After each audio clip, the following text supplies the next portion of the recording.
Hey chat, what are the top 10 Super Nintendo games? My number 10 is Super Chase HQ.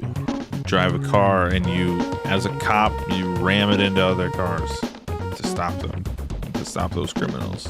Every criminal in town runs away in a speedy sports car, and it's your job to ram your cop car into them. It's sweet. Number 9, Batman Returns. A nice little beat 'em up with an incredible soundtrack made by Konami. Doesn't have co-op because there was no Robin in Batman Returns, the movie. So you got to do it on your own. Was never an arcade hit, just on the Super Nintendo. But it's got some sick moments. It's got these like enemy sound effects, deaths that I still imitate to this day. Like you'll kill a guy and it'll go. Brrr, brrr. It's great. Number 8. See, I'm making this list up as I go. So, Donkey Kong Country 3, Dixie's Double Trouble, Dixie's Baby Walker. I don't know what it's called. Had this incredible world map. They all had like a world map, but this one had like a little version of an overworld before you'd go into like the actual same types of maps you went into in the previous Donkey Kong Country games. Donkey Kong Country 2 is better, but this one's on the list because it's the first one that came to my mind. But yeah, you would 100% the game. In other games you'd like collect stuff or whatever, but in this one you'd also have to find little nuggets on that big ass world map. And I thought, and it's not actually big ass, but it felt like it when I was a kid. It felt like a big ass map. And yeah, I liked that. I thought it was cool. Thought it was sick. Number 7, Super Metroid. Really great soundtrack. Sense of isolation and foreboding. Maybe started a new genre of, like, Metroid games were always like that, but it was even more Metroid-y than past Metroids, with the upgrades and the progression. Just had the perfect balance of action-y gameplay, exploration, atmosphere, as I said, isolation, vibes.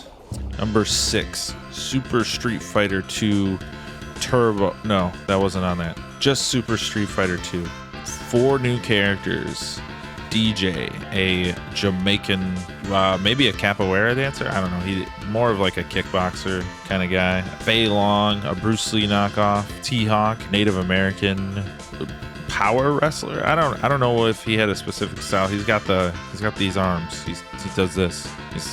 He's mixing some DJ shit. Well, DJ. Damn, there's already a DJ, and then he's there flipping his hands around too. That was number 6, Street Fighter. Street Fighter 2 is already amazing. They made it better. They gave everybody more moves. They gave people new art. The announcer was a massive downgrade though, and I don't know. It feels to me that it feels like the stronger game. Everybody loves 2 Turbo. Nah, go with Super Street Fighter 2.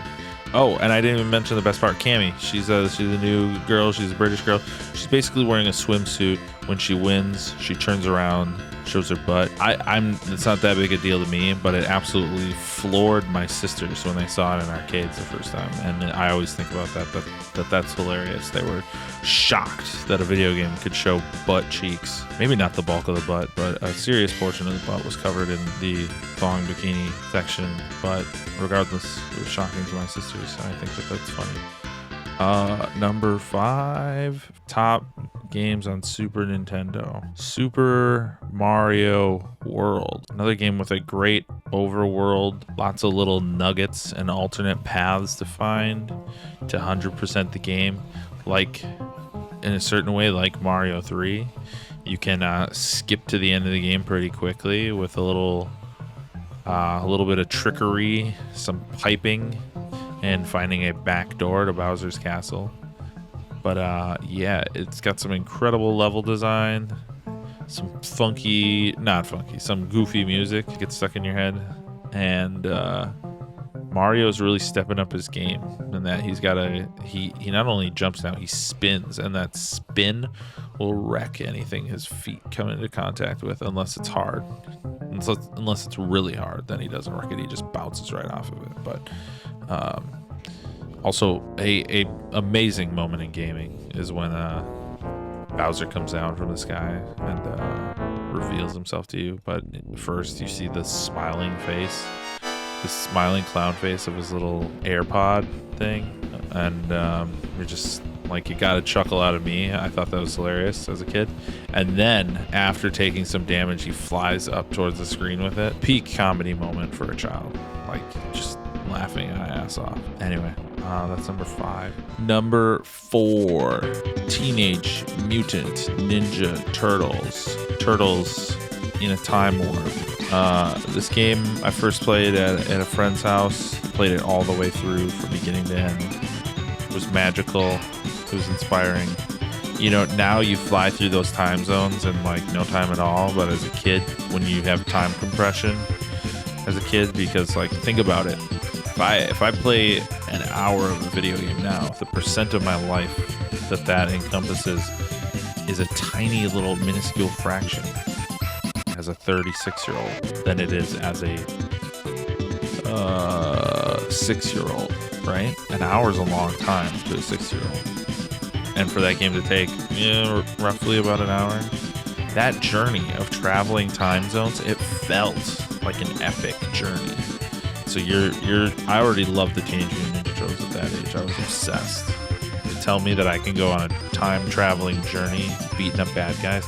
Plus, I also, via my sisters again, more sister lore, they exposed me to the movie Bill and Ted's Excellent Adventure, another time traveling wonder piece of just great kid moments, like Napoleon eats a piggy. That was great. So to combine Teenage Mutant Ninja Turtles and Bill and Ted's Excellent Adventure into one, chef's kiss, perfect. Beat 'em up galore. Surfing levels. Are you kidding me? Are you kidding me? Kids love surfing levels. They think people that surf in the 90s, come on. People that surf were the coolest. So that game had everything. And so I loved it. It was amazing. Number 3, Mega Man X2, the best of the Mega Man X games. Everybody says it's Mega Man X1, and they're dumb and liars, because what Mega Man X1 doesn't have is variables. And so every time you pop in Mega Man X2, you have your route you start out with. You're obviously going to, I don't know if this is actual agreed upon speedrunner's route, they'll probably curse me out, but you'll probably go to Wire Sponge first, because you can immediately get a health buff, get an E-Tank, and he's easy to kick his ass, right? But then you break tradition, right? You go from Wire Sponge, and then you go to Wheel Gator, right? And every guide online I've seen that says how to get the Buster for Mega Man, it says you gotta have the dash boots. You gotta get those dash boots in order to get to that spot with the Buster upgrade in Wheel Gator stage. And I say nay. You can pull yourself to the Buster upgrade with the chain you get from Wire Sponge and get the Buster right a fucking way. Well, relatively right away, second stage, right? So that's when the game gets nutty balls, because when you beat 2 bosses, and Wire Sponge is also pretty easy to just beat with standard weaponry, right? When you beat 2 bosses, they throw these 3 rude boys at you that just completely change up the order, because if you kill a boss before you hunt down one of the X hunters, they're not coming back. They're going to reduce their numbers. So to get the real ending to the game, the one where you rebuild 0, you got to swap your stuff around, and that's what makes X2, plus in general, just like music, armor design, the double shot, perfect, wonderful, love it. That's all amazing, right? Do we agree that X2 is better? It's more fun than X1. X1 has some pacing issues. It's got some really good levels, but I feel like some of the other levels slow down. Like fighting the guy for the armor upgrade in the forest level, That's a buzzkill and a half right there. I don't like that guy. Boring. And a lot of the routines and like patterns in X1 is boring as well. So yeah, X2. Give me X2. X3's item and boss design, no good. Get out of here. X2, baby. Plus X2, even though you're rescuing Zero, it's the only real entry in the series where they just let X breathe on his own, do his own thing. You start the game Zero-less, and you're like, all right, the first game was his coming of age heroic tale, right? X2, he's now settled. He's got all of this shit together, and he's the leader of the Maverick Hunters, or like the unit he's in, I guess. So, you know, I feel like that's just the sweet spot. And eventually Zero does come back, and there's some cool stuff later in the series, but it's just the sweet spot for me. Number 2, baby. All right. Number 2 top 10 SNES games. I'm going to say it is Legend of Zelda, A Link to the Past. It's just got an amazing intro sequence. The hero journey, you being called by a princess for a rescue. It's like Luke Skywalker. Help me, Obi-Wan. You're my only hope. Help me, Link, dude. Well, I guess you're not Obi-Wan, and you end up, you know, you get the idea. Originally, the knight, the dude, the old man, he's gonna go save her. He gets his ass kicked, and so you, the child, it's up to you. That's in Link to the Past as well. You go there, you rescue the princess. There's some great level design in the castle. You may not think that 30 years later because you know your way around the castle, but as a kid, dude, that castle, man, that's an adventure and a half right there. Anyway, so then the rest of the game, just the like progression of the plot and the fact that you like don't save the princesses at the end of the world, there's the dark world and all that shit. That's crazy. As a kid, that's a little nutty balls there, flipping the script there on you. But I mean, it's very standard. But as a kid, it's amazing. And just the gameplay, super solid in there. Bosses, dungeons, everything's got just it's paced really well. It's good. It's really good. The world, that overworld is the first time that we kind of got a taste of a Hyrule with a little bit of life to it instead of just the desert wastelands. Like Zelda 2 had towns, but there's just no way to represent them in a way that felt satisfying. Whereas Link to the Past had this persistent world where towns and field and things were mostly seamless. There wasn't like a stark separation between the two. Because you could walk into Kakariko Village, run into a guy that's scared of you because you're a criminal, and a guard gets summoned, and you have a battle right there in the middle of town. Damn, that's sick. Yeah, but that game just had so many great moments, and like, oh, I do have one critique. I feel like the end game upgrades of like the armor from the blue ring to the red ring, and some of the sword upgrades and just different things. I feel like the progression of some of the upgrades is a little backloaded. You go a long time with that green armor. You go a long time with like the Master Sword in the first, like, I want to say the first 4 dungeons of the 7 of the Dark World. You have just the regular Master Sword, and then you get 2 upgrades in quick succession after that. I might be wrong on that. Maybe that's just the way I played it. But hey-o. Yeah. I feel like they could have paced their upgrades a little bit better. Like, essentially, right when I get to the Dark World, let me get the blue tunic. Like, some in quick happenstance there.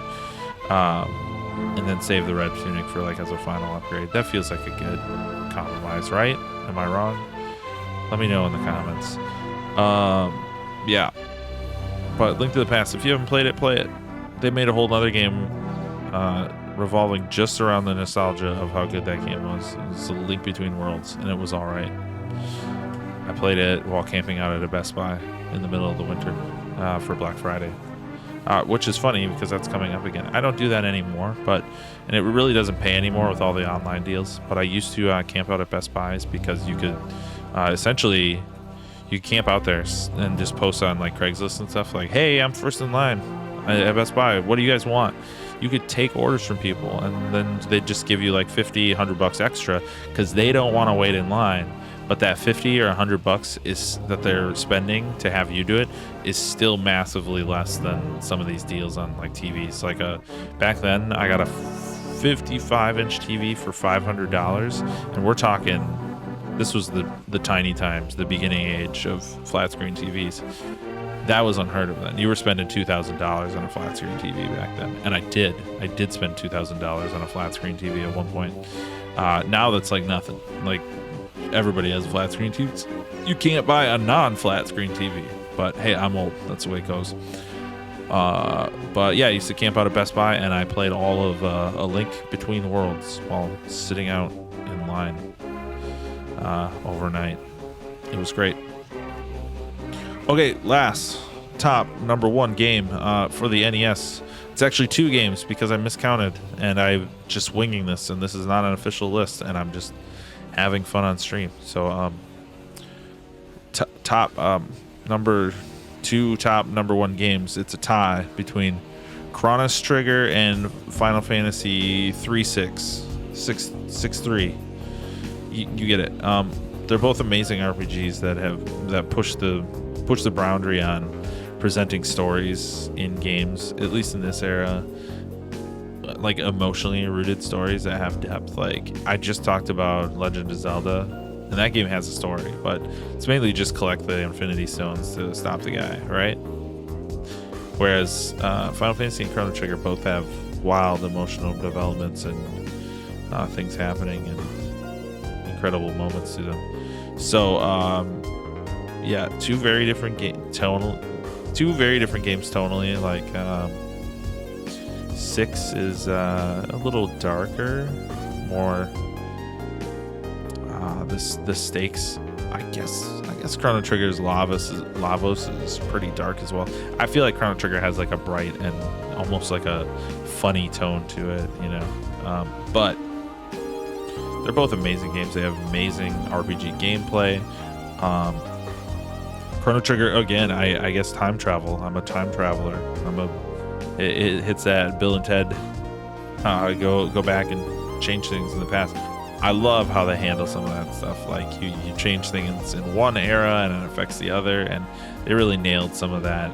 The exact kind of ideas you have, like, well, how would a time travel even work? The game nails it.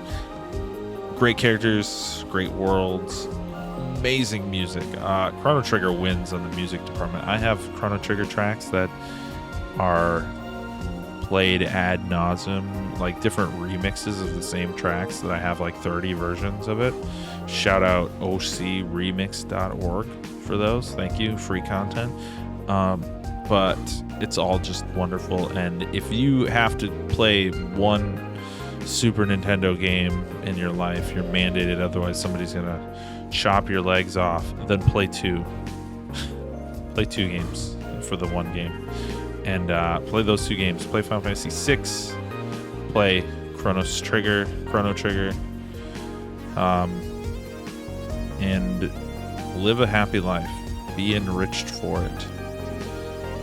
Let the world know you are a better person because you've experienced those experiences, and then get some memorabilia of those games and put them on a wall behind you in any camera shot that you're on when you're on your Zoom call or your work meeting. About if you're a Twitter worker who needs to explain the tech stack to Elon Musk for the 8th time and draw it on a whiteboard. I guess he doesn't have remote workers, so this analogy doesn't work. Let's say you're in your Zoom meeting talking about how you're gonna keep sick people from collecting more of their benefits that they rightfully paid for it to you, the insurance company, and you're brainstorming on how to screw over sick people even more. When you're in that Zoom meeting, display memorabilia and boxes for those games, these 11 top 10 games, in the background so that everybody knows your gaming cred. And the women will adore you. The men will fear you. You will be a king for displaying these items.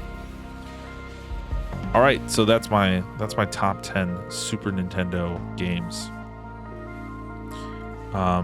Good luck. Have fun out there.